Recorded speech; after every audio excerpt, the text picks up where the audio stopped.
Kota Tuban, kota bumi wali. Kalau ke sini, jangan lupa cicipi buah delima. Wahai Sobat GTK, salam jumpa kembali dalam apresiasi GTK tahun 2025. Saya Fathul Muin, Kepala UPT SMP Negeri 2 Tuban, Jawa Timur.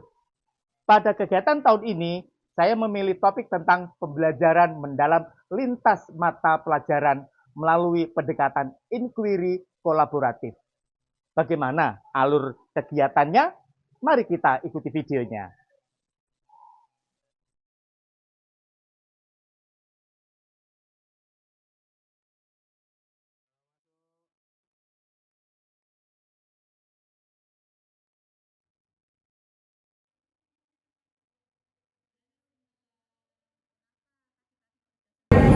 Ada apa Gumala pagi-pagi kok cemberut dari kelas waktu itu?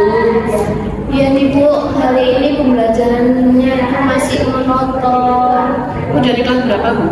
Saya di kelas 7. Anak-anak gimana responnya tentang pembelajaran Gumala? Jadi tadi itu anak-anak masih terlihat ada yang kurang aktif, belum antusias. Kira-kira gimana ya Bu ya? Kurang bersemangat. Iya Pak, masih kurang bersemangat. Kira-kira materinya Blis sesuai nggak dengan materinya Gumal? Ada Pak Adi, terutama kita kan mengaitkan dengan apa yang diinstruksikan oleh Bapak Kepala Sekolah, bagaimana kita itu sekali waktu kita itu memberikan inovasi pada anak supaya kita kolaborasi ya, kalau tidak minimal 2 mapel ada di mapel saya namanya adalah metode ilmiah. Dari prosedur Blis, jadi nanti anak-anak itu melakukan kegiatannya itu langkahnya apa saja, ya terus hasil yang dilakukan itu apa saja itu ada. Tidak apa-apa. Iya, kelas nanti materinya Gumala kita angkat, kita praktekkan, nanti pelaporannya nanti ikut Ya, nanti laporannya itu di saya. Bagus kalau itu nanti kita besok buat rencananya bersama, kita buat rencana pembelajarannya, metodenya kita sesuaikan dengan kolaborasi 3 mapel ya Pak Ya. Gimana ya? Berarti kita tinggal buat FPP yang lintas mapel Iya. Ya. Supaya Kalau gini gimana Bu ya? Kalau CP-nya IPA tadi, Bu Lis kan sudah menjelaskan, saya masukkan nih. Untuk IPA, peserta didik mampu memahami hakikat sains melalui penerapan metode ilmiah, karena di materinya Bu Lis kan ada metode ilmiah. Kemudian merancang dan melaksanakan eksperimen sederhana tentang pengaruh limbah rumah tangga. Jadi kita kerucutkan saja. Oh iya, kita kaitkan. Iya, tentang pengaruh limbah rumah tangga terhadap lingkungan. Ya. Kalau di saya di IPS itu peserta didik mampu menjelaskan upaya pelestarian lingkungan sekitar dengan mengidentifikasi dampak pencemaran limbahnya tadi. Oh iya. Itu.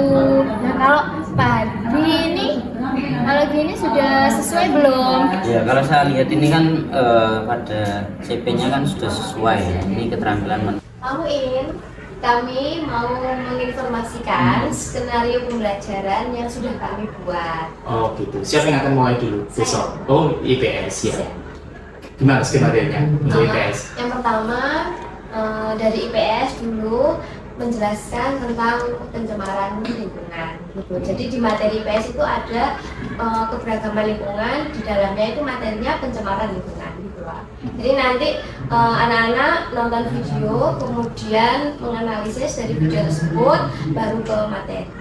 Oke. Terus selanjutnya siapa? Nanti akan Oh IPA, iya tulis ya. Di IPA itu ada istilahnya melaksanakan eksperimen sederhana. Nah nanti Iya. dari eksperimen itu kita akan memasukkan topiknya Gumala pencemaran sehingga anak-anak itu akan aplikasi langsung di lingkungan secara nyata. Iya. Akhirnya nanti anak-anak akan tahu bahwa pencemaran itu di lingkungan mereka itu tingkatannya seberapa persen. Limbah itu akan Berarti ada bahannya ya? ada, anak-anak nanti akan membawa sampel air sungai yang merupakan bahan amatan di laboratorium nantinya. Hasil akhirnya nanti akan meminta tolong pada bahasa Indonesia yaitu Pak Hadi untuk melaporkan hasil praktek. Berarti tahap terakhir nanti di bahasa Indonesia apa rencananya skenario-nya untuk bahasa Indonesia? Kalau permintaannya Blis itu kan laporan panel. Kebetulan di kelas 7 itu ada materi prosedur. Jadi nanti anak-anak langkah-langkahnya ketika dia melakukan penelitian itu dimasukkan langkah-langkahnya seperti apa, lalu di hasil akhir dia menarik kesimpulan berupa laporan itu. Oke, bagus ya. Ya, jadi nyambung ya antara IPS tadi tentang pencemaran lingkungan, udah disusul eksperimen dari Bu Bulis, ambil sampel air ya dan ikan hias, dan terakhir nanti ada pelaporannya dari mata pelajaran bahasa Indonesia. Ya, terima kasih, bagus ya. Semoga besok lancar dan sukses. Jadi materi hari ini yaitu tentang pencemaran lingkungan. Nah, di sini ada 4 jenis pencemaran, baik itu dari pencemaran air, tanah, udara, dan suara. Nah, kira-kira dampak yang ditimbulkan akibat adanya pencemaran lingkungan itu apa? Nah, perhatikan, baca dulu ya tujuannya, petunjuk kegiatannya, kemudian tujuan videonya tadi.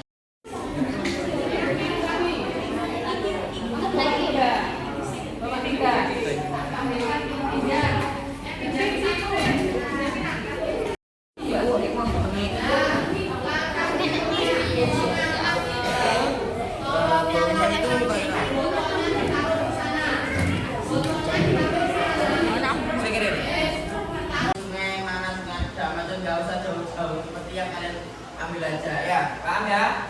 Oke, bahasanya dimasukkan sini. Oke, anak-anak sudah paham ya? Oke, nah itu apapun yang saya bagikan silakan dilihat ya, silakan dilihat. Nah, air di daerah mana ini? Kali Tempe ini apa?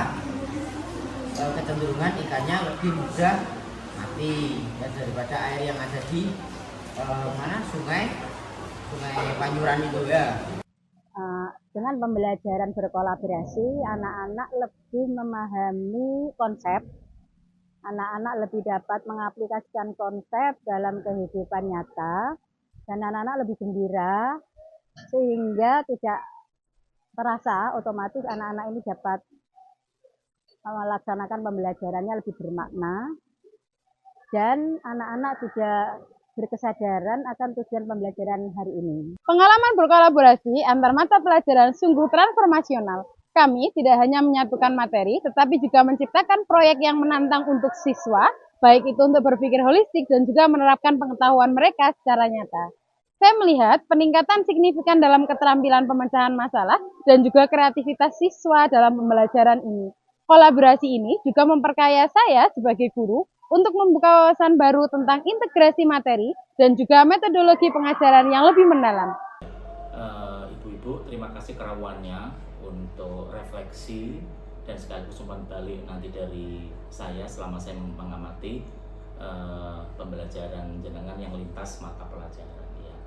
Kalau Bu Sofi sedikit refleksi jenengan apa, Bu? Pembelajaran lintas mata pelajaran melalui pendekatan inquiry kolaboratif bermanfaat bagi guru maupun murid. Guru berkolaborasi, berdiskusi tentang hambatan atau kesulitan selama pembelajaran, dan mencari solusi bersama sebagai refleksi kegiatan tindak lanjut.